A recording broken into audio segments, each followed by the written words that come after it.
Right now, you're lying to yourself about something. Not a big lie, a small one. The kind you don't even register as a lie. Maybe it's the job you told yourself you didn't really want, the moment you got the rejection email. Maybe it's the purchase you justified 5 seconds after the guilt hit. Maybe it's the relationship you're still in, telling yourself every couple goes through this. You did not consciously decide to rewrite what happened. Your brain did it for you, in silence, before you could object. And the rewrite felt more comfortable than the truth, which is exactly why you accepted it. Here's the unsettling part. This is not a character flaw. It's not weakness. It's not something you can fix by being more honest. It's a mechanism, one that has been running inside your brain since before you had language. And it has one job: to protect you from the unbearable discomfort of being wrong about yourself. So sit with this for a second. How many of your memories, your beliefs, your certainties about who you are were quietly rewritten by a machine you never asked for and can't turn off? And the real question isn't how to stop it. It's why, though. In 1957, a social psychologist named Leon Festinger published a theory that would reshape how we understand the human mind. He called it cognitive dissonance. The idea is deceptively simple. When you hold two beliefs that contradict each other, or when your actions contradict your beliefs, your brain registers this as a problem, not a philosophical problem, a physical one. Festinger argued that inconsistency creates real, measurable discomfort, the kind your nervous system treats as a threat. Take the simplest example. You smoke cigarettes. You also know smoking kills you. These two facts cannot peacefully coexist. So your brain has 4 options. Option 1, change the belief. Smoking isn't actually that bad. My uncle smoked until he was 90. Option 2, change the behavior. Stop smoking. This is the logical choice. It's also the hardest, which is why your brain almost never picks it first. Option 3, add new thoughts to balance the equation. Yes, smoking is bad, but I exercise. I eat well. The net damage is probably minimal. Option 4, trivialize the whole thing. Everything kills you eventually. At least I enjoy this. Notice what all 4 options have in common. Not one of them requires you to sit with the discomfort. Every single one is an exit strategy. Your brain doesn't solve the inconsistency. It dissolves it. It rewrites one of the beliefs so fast. You don't feel the edit happen.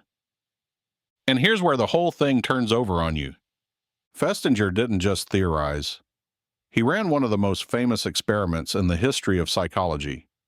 He and his colleague, James Carl Smith, brought participants into a lab and gave them an excruciatingly boring task. For an hour, they had to turn wooden pegs on a board, quarter turn after quarter turn, deliberately mind-numbing. When the hour ended, the researcher made an unusual request. The next participant is waiting outside. We told them this task is really interesting, but our assistant who usually does this didn't show up. Could you tell them it was enjoyable? We'll pay you. Half the participants were given $1. The other half were given $20. In 1959, $20 was real money. $1 was an insult. Both groups went out, told the lie, and left. Then the researchers interviewed them afterward and asked a simple question. What did you actually think of the task?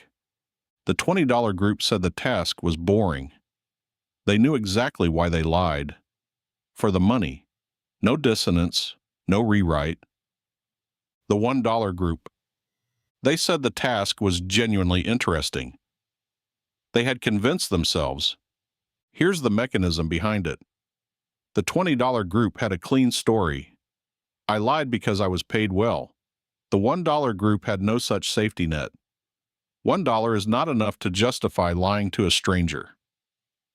So their brains had to close the gap another way. They couldn't change the behavior. They already lied. They couldn't add new thoughts. The situation was too simple. So they changed the belief. I didn't really lie. The task was actually kind of interesting. Your brain would always rather invent a reason than admit it doesn't have one. Modern neuroscience has mapped exactly how this works. And it's more unsettling than Festinger could have imagined. When you experience cognitive dissonance, the first thing that fires is your anterior cingulate cortex. This is the same region that lights up when you stub your toe. When you feel physical pain, your brain does not distinguish much between a bruised shin and a bruised ego. The conflict alarm is the same. Then the ventromedial prefrontal cortex steps in. This is the part responsible for protecting your sense of self. It doesn't ask what's true, it asks what hurts less. Within milliseconds, it pulls memories, beliefs, and excuses into a new shape. A shape that lets you stay the person you think you are. Once the new story locks in, dopamine releases as a reward. Cortisol, the stress hormone, drops. Your brain marks the rewrite as a job well done. You feel calm, you feel right, and you feel none of it as a lie. So the real question isn't whether you do this. You do. Everyone does. The question is why evolution built it into us so deeply that your brain treats being wrong about yourself the same way it treats a wound. And here's where the whole thing turns over on you. The evolutionary biologist Robert Trivers proposed an uncomfortable answer. In his book, The Folly of Fools, he argued that humans evolved to deceive themselves first, because a person who genuinely believes their own lies is far more convincing to everyone else. Think about it. For most of human history, your tribe was your survival. Being caught in a lie meant losing trust. Losing trust meant losing your place. Losing your place meant you didn't eat. So evolution wired in a shortcut. If you believe the lie yourself, your face doesn't betray you. Your voice stays steady. Your micro-expressions stay clean. The tribe never catches on because there's nothing to catch. You're not lying. You're just wrong with absolute conviction. The same machinery that once kept you alive in a small hunter-gatherer band is now running every time you face a minor failure, a rejection, a contradiction. You didn't get the job? I didn't really want it anyway. Someone criticized your work? They're just jealous. You made a bad decision? I had no choice at the time. Each of these sentences appeared in your head fully formed, already feeling like the truth. You didn't write them. Your brain's PR department did. And it's been practicing for 200,000 years. Self-deception doesn't happen all at once. It runs through 3 quiet stages. And once you know what to look for, you'll start noticing all 3. Stage 1. Dissonance. The brain detects a gap between what you did and who you think you are. The anterior cingulate cortex fires a conflict alarm. You feel it as a flicker of discomfort, so brief you might not even name it. That grudge you've carried for years? The moment it started, there was a flicker. Stage 2. Reframe. Within seconds, your brain's default mode network, its built-in storyteller, produces a more comfortable interpretation. You do not write the new story. The brain writes it for you and hands it to you as a finished product. She didn't respect me. I was completely justified. Stage 3. conviction. Through a process called memory reconsolidation, the new story overwrites the old one. The lie is no longer a lie. It is now your memory of what happened. At this point, you're not angry at what actually happened. You're angry at your most recent draft, and you have no way of knowing the difference. Richard Feynman, the Nobel Prize-winning physicist, once said something that should be taught in every school on Earth.